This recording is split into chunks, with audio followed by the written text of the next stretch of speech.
كتاب الله منهل كل ضامن ومورد من تعطش للهدايا وسنة أحمد مسك الختام سراج النور من جمع المزايا.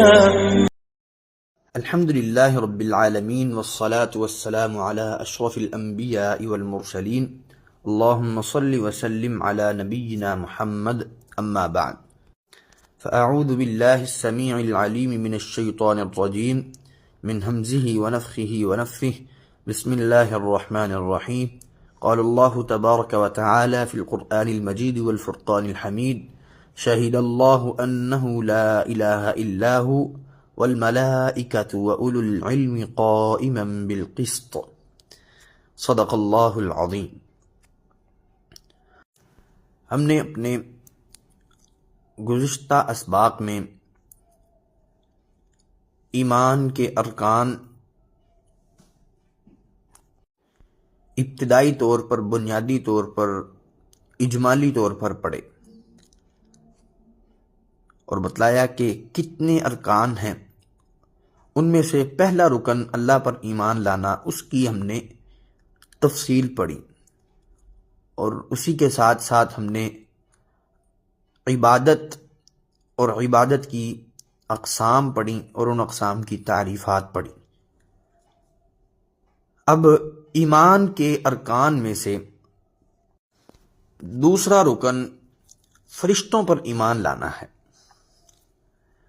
ملائکہ پر ایمان لانا ہے. انشاءاللہ العزیز آج کے سبق میں ہم یہ رکن اور اگلے ارکان میں سے کچھ رکن تفصیلی طور پر پڑھیں گے. ملائکہ سے مراد اللہ کی عالم غیب کی مخلوقات میں سے ایک مخلوق ہے، یعنی فرشتے اللہ کی ان مخلوقات میں سے ایک مخلوق ہیں جو ظاہری طور پر انسانوں کو نظر نہیں آ سکتی. غیب پر ایمان لانا انہی کا ایک جز ہے، یعنی یہ مخلوق موجود ہے. ایمان رکھنا اس بات پر فرض اور واجب ہے. اللہ نے انہیں نور سے پیدا کیا ہے اور وہ اللہ تعالیٰ کے حکم کے تابع دار ہیں اور اللہ کے حکم سے مختلف صورتیں اختیار کرنے کی انہیں قدرت حاصل ہے. جیسے حضرت جبریل علیہ السلام عموماً اگر انسانی شکل میں آتے تو صحابی رسول حضرت دحیہ قلبی رضی اللہ تعالیٰ عنہ کی شکل میں آتے تھے، تو اللہ نے انہیں وہ شکل اختیار کرنے کی طاقت بھی عطا کر رکھی تھی. اور اسی طرح بدر میں بھی فرشتے اترے اور جو کفار جنہوں نے مقابلہ کیا انہیں انسانی شکلوں میں ہی دیکھا. اور مختلف مواقع پر فرشتوں کا کوئی بھی شکل اختیار کرنے کا جو ہے نا یہ ثبوت ملتا ہے. اللہ تعالیٰ نے قرآن مجید میں ارشاد فرمایا شہد اللہ انہ لا الہ الا ہو، اللہ نے اس بات کی گواہی دی کہ اس کے سوا کوئی لائق عبادت نہیں. والملائکۃ، اور فرشتوں نے گواہی دی، وَأُولُو الْعِلْمِ قَائِمًا بِالْقِسْطِ، اور علم والوں نے بھی گواہی دی اللہ انصاف کے ساتھ قائم ہے. رسول اللہ صلی اللہ علیہ وسلم نے فرمایا، صحیح مسلم میں حدیث ہے کہ خلقت الملائکۃ من نور، فرشتے نور سے پیدا کیے گئے. وخلق الجان من مارج من نار، اور جن شعلے والی آگ سے پیدا کیے گئے. وخلق آدم مما وصف لکم، اور آدم اس چیز سے پیدا کیا گیا جس کا وصف تم سے بیان کیا جاتا ہے، یعنی مٹی سے پیدا کیا گیا. بس ان باتوں سے معلوم ہوتا ہے کہ فرشتوں پر، ملائکہ پر اجمالاً ایمان لانا واجب ہے، اور جن کا نام ہمیں معلوم ہے ان پر تفصیلاً ایمان لانا واجب ہے. ان میں سے غالباً 4 نام جو ہیں وہ قرآن و سنت میں بیان ہوئے ہیں. وہ نمبر 1 جبریل علیہ السلام، نمبر 2 میکائیل علیہ السلام، نمبر 3 اسرافیل علیہ السلام، اور نمبر 4 مالک علیہ السلام. عزرائیل جو ہے نا یہ نام قرآن و سنت میں کہیں پر بھی بیان نہیں ہوا. یہ ان کے وزن پر ہی ایک نام عزرائیل ملک الموت کا رکھ دیا گیا ہے، حالانکہ یہ نام قرآن و سنت میں کہیں پر بھی بیان نہیں ہوا. ملک الموت جو ہے وہ مفسرین و فقہاء و محدثین یہ بات کہتے ہیں کہ ملک الموت صرف ایک فرشتہ نہیں ہے، بلکہ یہ کئی فرشتے ہیں. جیسا کہ اللہ کے نبی صلی اللہ علیہ وسلم نے فرمایا کہ جب برا بندہ فوت ہونے لگتا ہے تو اس کے پاس جہنم کے ٹاٹ لے کر کے بدبوئیں لے کر کے فرشتے آتے ہیں، اور جب اچھا بندہ فوت ہونے لگتا ہے تو اس کے پاس خوشبوئیں کستوریاں لے کر کے فرشتے آتے ہیں. تو ان احادیث استدلالات کرتے ہوئے وہ یہ بات کرتے ہیں کہ ملک الموت جو ہے یہ صرف ایک فرشتہ نہیں ہے، کئی فرشتے ہیں اور کئی موقعوں پر کئی جگہوں پر پہنچتے ہیں. یہ تو اجمالاً ایمان یہی ہے کہ فرشتے اللہ کی عالم غیب کی مخلوق ہیں، اور اللہ نے انہیں نور سے پیدا کیا ہے، وہ اللہ کے حکم کے تابع دار ہیں، اللہ کے حکم کی خلاف ورزیاں نہیں کرتے، اور اللہ نے انہیں مختلف صورتیں اختیار کرنے کی طاقت دے رکھی ہے، قدرت دے رکھی ہے. تو یہ جو ہے نا اجمالاً ایمان ہے. اور مفصل ایمان کیا ہے؟ جبریل علیہ السلام اللہ کے فرشتے ہیں، وہ اللہ کی طرف سے وحی لے کر کے آتے تھے، انبیاء پر کتب نازل ان کے ذریعے کی جاتی تھی، اور جو ہے نبی صلی اللہ علیہ وسلم پر قرآن بھی انہی کے ذریعے نازل کیا گیا. اور جو ہے جبریل علیہ السلام داہیہ قلبی کی شکل میں نبی علیہ السلام کے پاس آیا کرتے تھے. ان کے اتنے پر ہیں، ان کی یہ حیت ہے جو اللہ کے نبی صلی اللہ علیہ وسلم نے بیان فرمائی ہے. یہ جو ہے نا مفصل ایمان ہے، ایمان مفصل ہے.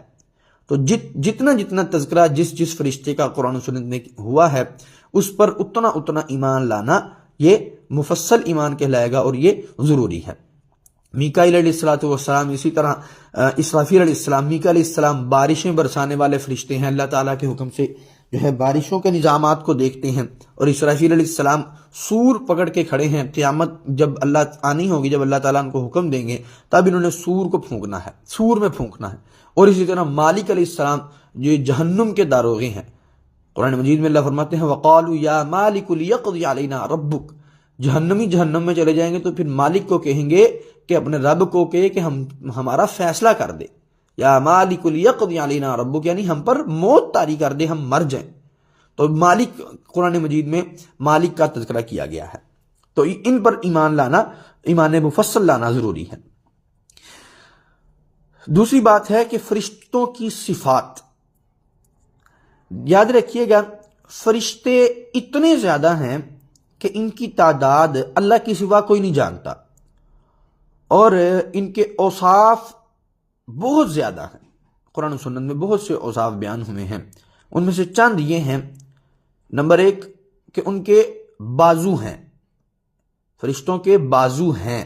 نمبر 2 فرشتے اوپر چڑھتے ہیں، نیچے اترتے ہیں، یعنی آسمانوں پر چڑھتے ہیں، نیچے اترتے ہیں. نمبر 3 وہ پسند کرتے ہیں اور ناپسند بھی کرتے ہیں، یہ وصف بھی ان کے اندر موجود ہے. اور نمبر 4 وہ نماز پڑھتے بھی ہیں اور مغفرت بھی طلب کرتے ہیں.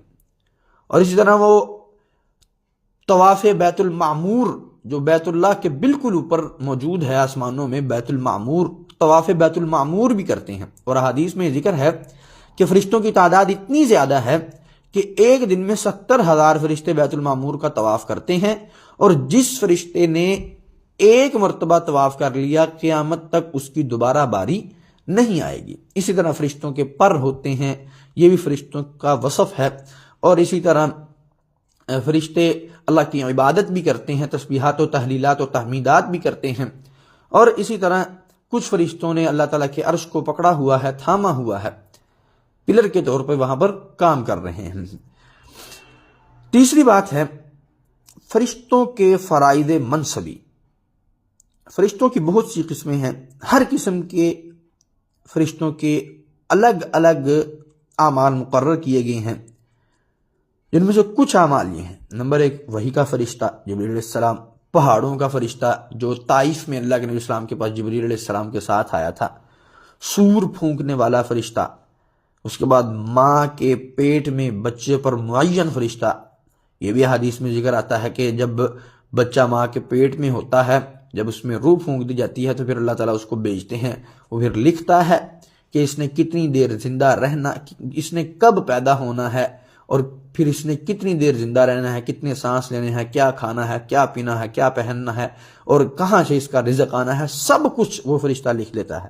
تو ماں کے پیٹ میں جو بچہ ہے اس پر معین فرشتہ، اور اسی طرح قبر کے دونوں فرشتے منکر اور نکیر، اور اسی طرح حفاظت کرنے والے فرشتے، جو آیت الکرسی پڑھ کے رات کو سوتا ہے اللہ اس کی حفاظت کے لیے فرشتہ مقرر کر دیتے ہیں، اور اسی طرح دعائیں کرنے والے فرشتے، من بات لہ طاہرا اللہم اغفر لعبدک من بات لہ طاہرا، جو شخص رات کو وضو کر کے سوتا ہے اس کے لیے فرشتہ نازل ہوتا ہے اور اللہ سے دعا کرتا رہتا ہے کہ اللہ اس بندے کو بخش دے، کیونکہ یہ ساری رات طہارت کی حالت میں اس نے گزاری ہے۔ اور اسی طرح اللہ تعالیٰ کے کچھ فرشتے ایسے ہیں، مسلم اور بخاری میں یہ حدیث موجود ہے کہ اللہ کے نبی صلی اللہ علیہ وسلم نے فرمایا فرشتوں کا گروہ ایک ایسا ہے جس کی اللہ تعالیٰ کی طرف سے یہ ڈیوٹی ہے کہ وہ زمین کے راستوں پر چلتے ہیں اور اللہ کے ذکر کرنے والی قوم کو تلاش کرتے ہیں۔ جب انہیں کوئی قوم ملتی ہے جو اللہ کا ذکر کر رہی ہوتی ہے تو وہ فنادو آپس میں ایک دوسرے کو آواز دیتے ہیں، ہلمو ہلمو، کہ ادھر آؤ ادھر آؤ، الی حاجتکم، یہ تمہاری ضرورت پوری ہو گئی ہے، تم اپنی ضرورت کی طرف آؤ۔ وہ وہاں پہ آتے ہیں جہاں پر قوم اللہ کا ذکر کر رہی ہوتی ہے، وہ اس میں بیٹھ جاتے ہیں، پھر اس قوم کو، اس مجلس کو، اس محفل کو وہ اپنے پروں میں لپیٹ لیتے ہیں اور زمین سے لے کر کے آسمان دنیا تک وہ سارا خلا پر کر دیتے ہیں اپنے نوری پروں کے ذریعے۔ اور پھر اس کے بعد اللہ کے نبی صلی اللہ علیہ وسلم نے فرمایا مجلس ختم ہوتی ہے، اللہ کے پاس جاتے ہیں تو اللہ تعالیٰ ان سے پوچھتے ہیں کہ میرے بندے کیا کر رہے تھے؟ وہ بتلاتے ہیں کہ یا اللہ تیرے بندے تیری تسبیح بیان کر رہے تھے، تیری تحمید کر رہے تھے، تیری تحلیل کر رہے تھے، لا الہ الا اللہ سبحان اللہ الحمدللہ پڑھ رہے تھے، وہ ذکر کی مجلس لگائے بیٹھے تھے۔ تو وہ اللہ تعالیٰ کو بتلاتے ہیں، پھر اللہ ان سے پوچھتے ہیں کیا انہوں نے مجھے دیکھا ہے؟ فرشتے کہتے ہیں اللہ انہوں نے تجھے نہیں دیکھا۔ تو پھر اللہ تعالیٰ کہتے ہیں کہ اگر وہ مجھے دیکھ لیں تو ان کی حالت کیا ہوگی؟ پھر اسی طرح وہ فرشتے بتلاتے ہیں اے اللہ وہ تجھ سے کچھ مانگ رہے تھے۔ اللہ پوچھتے ہیں کیا مانگ رہے تھے؟ اللہ کو بتلایا جاتا ہے کہ وہ تجھ سے جنت کا سوال کر رہے تھے۔ اللہ پوچھتے ہیں کیا انہوں نے میری جنت دیکھی ہے؟ اللہ کو بتلایا جاتا ہے اللہ انہوں نے تیری جنت نہیں دیکھی۔ تو اللہ کہتے ہیں کیا حالت ہوگی ان کی جب وہ میری جنت کو دیکھ لیں گے؟ فرشتے کہتے ہیں اللہ جب وہ تیری جنت کو دیکھ لیں، اگر وہ تیری جنت کو دیکھ لیں تو اے اللہ وہ جنت مانگنے میں اور تڑپ جو ہے نا ان کے دل کے اندر اور زیادہ تڑپ پیدا ہو جائے، لالچ پیدا ہو جائے، طمع بڑھ جائے، ہرس بڑھ جائے۔ پھر اللہ کو بتلایا جاتا ہے اللہ وہ تجھ سے کسی چیز کی پناہ بھی مانگ رہے تھے۔ اللہ پوچھتے ہیں کس چیز کی؟ تو اللہ کو بتلایا جاتا ہے کہ وہ جہنم سے پناہ مانگ رہے تھے۔ تو اللہ تعالیٰ آگے سے فرماتے ہیں کیا انہوں نے میری جہنم کو دیکھا ہے؟ تو اللہ کو بتلایا جاتا ہے اللہ انہوں نے تیری جہنم کو نہیں دیکھا۔ تو اللہ تعالیٰ کہتے ہیں اگر وہ جہنم کو دیکھ لیں تو کیا ہوگا؟ فرشتے کہتے ہیں اللہ اگر انہوں نے جہنم کو دیکھ لیا تو ان کے اندر جہنم سے بچنے کی اور جو ہے نا وہ جہنم سے دور بھاگیں گے، فرارن بھاگتے ہوئے دور جائیں گے اور کوشش کریں گے کہ کبھی ہم جہنم کے قریب بھی نہ جا سکیں۔ پھر وہ جو ہے نا اللہ تعالیٰ فرماتے ہیں کہ جاؤ جتنے افراد بیٹھے تھے میں نے سب کو معاف کر دیا۔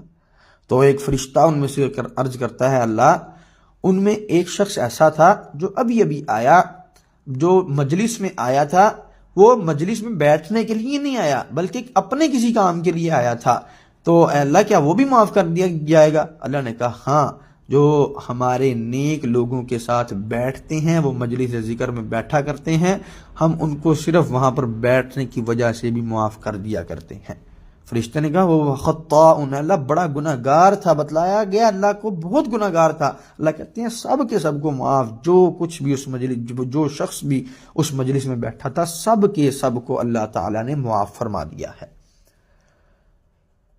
اللہ اکبر۔ تو یہاں سے ذکر کی بھی فضیلت میرے ذہن میں یہ حدیث آئی تو میں نے بیان کر دی۔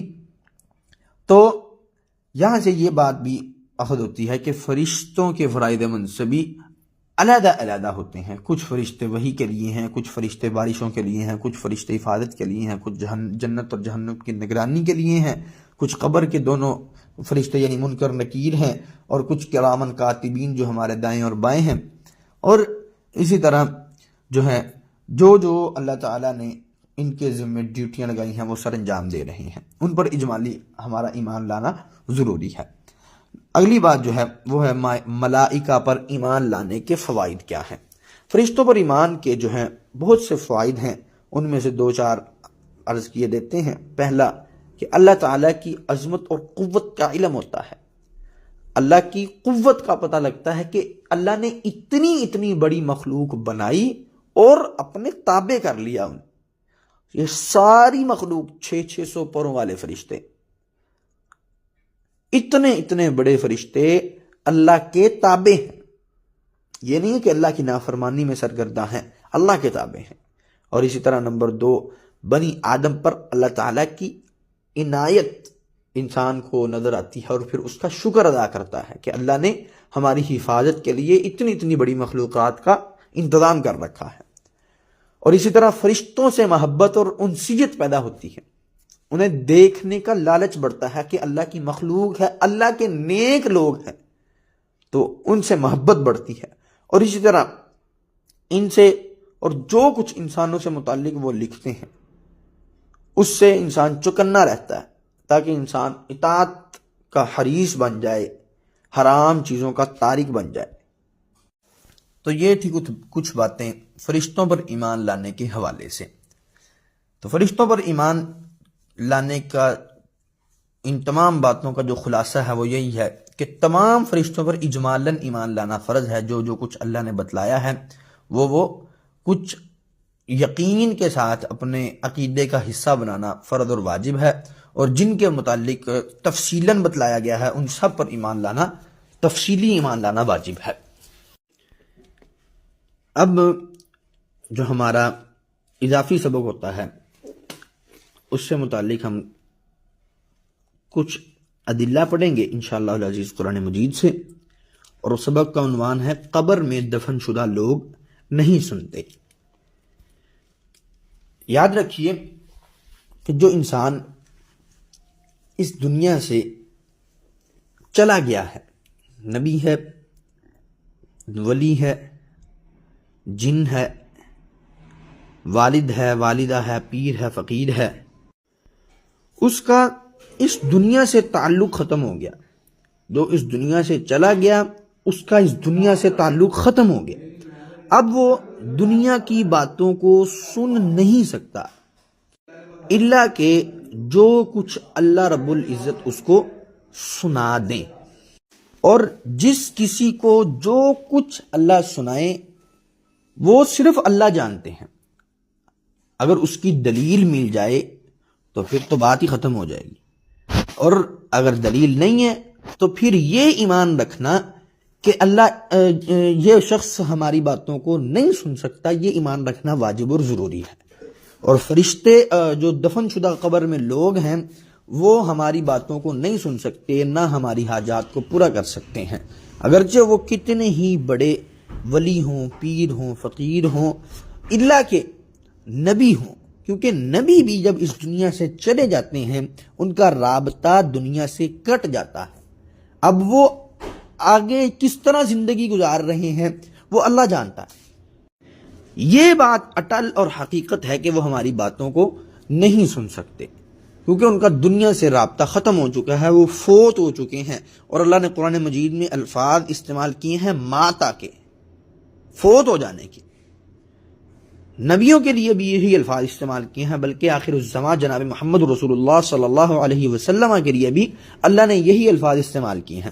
اور یہ بات یاد رکھیں، کچھ احباب سمجھتے ہیں کہ یہ الفاظ استعمال کرنا نبی صلی اللہ علیہ وسلم کی توہین ہے، حالانکہ بالکل یہ غلط بات ہے۔ دنیا میں سب سے زیادہ محبت کرنے والے اپنے نبی صلی اللہ علیہ وسلم کے ساتھ اللہ رب العالمین ہے۔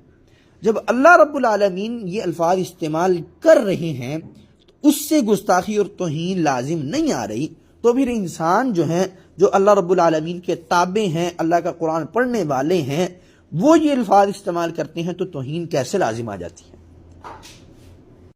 اللہ نے قرآن مجید میں کئی مقامات پر یہ ارشاد فرمایا، وما محمد الا رسول قد خلت من قبله الرسل افان مات او قتل انقلبتم على اعقابكم۔ اگر اس کا لفظی ترجمہ کریں تو اور بھی ہمارے معاشرے کے اعتبار سے جو ہے نا، جس کو بالکل ہی گستاخانہ رنگ دے دیا جاتا ہے اور بھی سخت الفاظ میں کیا جاتا ہے وہ ترجمہ، اگر نبی صلی اللہ علیہ وسلم فوت ہو جائیں، او قتل انقلبتم، یا ان کو قتل کر دیا جائے یعنی شہید کر دیا جائے، تو انقلبتم علی اعقابکم، کیا تم اپنے ایڑیوں کے بل لوٹ جاؤ گے، یعنی تم بھاگ جاؤ گے؟ نہیں، اللہ کے نبی صلی اللہ علیہ وسلم کے بارے میں یہ الفاظ بھی استعمال ہو گئے۔ تو یاد رکھیے ان الفاظ کے ذریعے انبیاء کرام علیہ السلام کی کوئی توہین لازم نہیں آتی، ایک حقیقت ہے جسے تسلیم کرنا ضروری ہے کہ انبیاء کرام علیہ السلام بھی اس دنیا سے اگر فوت ہو گئے ہیں تو وہ بھی ہماری حاجت روائی مشکل کشائی نہیں کر سکتے، ہماری پکار کو نہیں سن سکتے۔ اور غیر اللہ جو پیر فقیر ہیں یہ تو بالاولیٰ ہی نہیں سن سکتے، جب وہ نہیں سن سکتے تو پھر یہ بالکل ہی نہیں سن سکتے۔ تو ہم ایسے ہی بعض گمراہ مسلمان جو ہیں کلمہ پڑھنے والے، کلمہ گو مشرک کہہ لیجئے انہیں، جو کلمہ تو پڑھتے ہیں لیکن صحیح طرح عقیدہ توحید پر کاربند نہیں ہیں، درباروں پر جاتے ہیں، پیروں فقیروں سے مدد مانگنے جاتے ہیں، اور جو ہے ہندوؤں اور مشرکین جو ہیں انہوں نے اپنے بتوں کو اپنا الہ بنایا تھا، یعنی وہ کھڑے بتوں کو پوجتے تھے، اور آج کا مسلمان جو ہے وہ لیٹے بتوں کو پوج رہا ہے۔ یہ المیہ ہے ہمارے معاشرے کا، اس سے ہم نے انشاءاللہ خود بھی بچنا ہے اور اپنے ارد گرد کے احباب کو، بھائیوں کو، بہنوں کو، اپنے اسلامی معاشرے کو بھی بچانا ہے، اور دیار کفر سے بھی جو لوگ یہ عمل ان اعمال میں ملوث ہیں اور ان اعمال کے حاملین اور قائلین اور فاعلین ہیں، ان کو بھی ہم نے انشاءاللہ العزیز قرآن کی دعوت دے کر کے اسلام کی طرف راغب کرنا ہے، انہیں بھی اسلام کی دولت سے مالا مال کرنے کی کوشش کرنی ہی کرنی ہے انشاءاللہ تعالی۔ اللہ تعالیٰ قرآن مجید میں ارشاد فرماتے ہیں والذین یدعون من دون اللہ، اور جنہیں یہ اللہ کے علاوہ پکارتے ہیں، لا یخلقون شیئا، انہوں نے کچھ بھی پیدا نہیں کیا، وہم یخلقون، بلکہ وہ خود پیدا کیے گئے ہیں، اموات، وہ مردے ہیں، غیر احیاء، زندہ نہیں ہیں، وما یشعرون ایان یبعثون، اور وہ یہ بھی نہیں جانتے کہ وہ کب اٹھائے جائیں گے۔ جن قبر والوں کو، جن بتوں کو، جن بابوں کو، جن پیروں کو، جن فقیروں کو، جن کو تم نے داتا اور غوث آدم اور دستگیر بنایا ہوا ہے، اللہ کہتے ہیں یہ کچھ بھی نہیں جانتے، غیر احیاء، اموات، یہ مردہ ہیں، فوت ہیں، مر گئے، غیر احیاء، یہ زندہ نہیں ہونے والے، اور انہیں تو یہ نہیں پتا کہ یہ اٹھائے کب جائیں گے، ان قیامت کب ان پر طاری ہو جائے گی، ان کو یہ بات نہیں پتا تم جو ہے کس طرح انہیں پکار رہے ہو، تمہاری حاجت روائی کیسے کر دیں گے۔ یہاں پر بعض ساتھی یہ دلیل دیتے ہیں کہ دعویٰ کرتے ہیں کہ یہ ساری آیتیں تو اللہ نے ان کفار مکہ کے لیے نازل کی تھیں جو بتوں کو پوجا کرتے تھے۔ وہ صرف بتوں کو نہیں پوجا کرتے تھے، اصل میں جو بت بنائے تھے انہوں نے اپنے نیک لوگوں کے بنائے ہوئے تھے، ان نیک لوگوں کی مورتیوں کو پوجتے تھے۔ لات، منات، عزا ان کے نیک لوگوں میں سے تھے، ان کی مورتیاں بنائی تھیں۔ عورتیں جو عزا تھی، اس کے بارے میں یہ بات کی جاتی ہے، تاریخی روایات میں یہ بات ملتی ہے کہ یہ ایک عورت تھی اور نیک عورت تھی، اس کی مورتی بنا کر کے پوجا کرتے تھے۔ تو اللہ تعالیٰ کہتے ہیں کہ جنہیں تم پکارتے ہو یہ مردہ ہیں، وہ قبر میں لیٹا ہو، یہ عمومی ہے، اللہ نے ان کو خاص نہیں رکھا، یہ عمومی آیتیں ہیں۔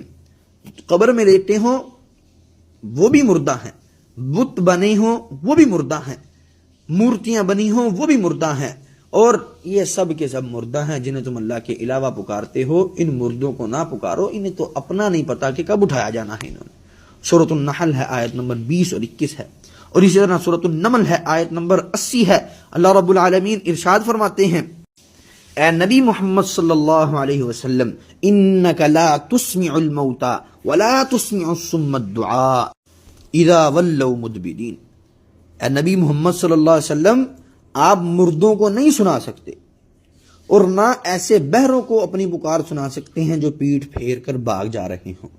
اب مردوں کو باتیں نہیں سنا سکتے، اللہ تعالیٰ نے نبی صلی اللہ علیہ وسلم کو کہہ دیا کہ آپ بھی مردوں کو باتیں نہیں سنا سکتے، تو آج کے دور کے مسلمان کی، ہندو کی، کافر کی، مجوسی کی کیا وقت ہے، کیا اس کے اندر اتنی طاقت ہے کہ وہ اللہ کے نبی صلی اللہ علیہ وسلم سے بڑھ کر کے اپنی طاقت جو ہے اپنے آپ میں سمجھتا ہے کہ مجھ میں اتنی زیادہ طاقت ہے کہ اللہ کے نبی تو نہیں سنا سکے، میں سنا سکتا ہوں، میری بات سن سکتے ہیں۔ اللہ کہتا ہے آپ کی بات کو نہیں سن سکتے، نبی صلی اللہ علیہ وسلم آپ کی بات کو نہیں سن سکتے تو مسلمان کہتا ہے، کافر کہتا ہے، آج کا انسان کہتا ہے کہ میری بات کو سن لیں گے، کیا وہ اللہ کے ہاں نبی صلی اللہ علیہ وسلم سے بھی زیادہ رتبہ رکھتا ہے؟ نعوذ باللہ من ذالک۔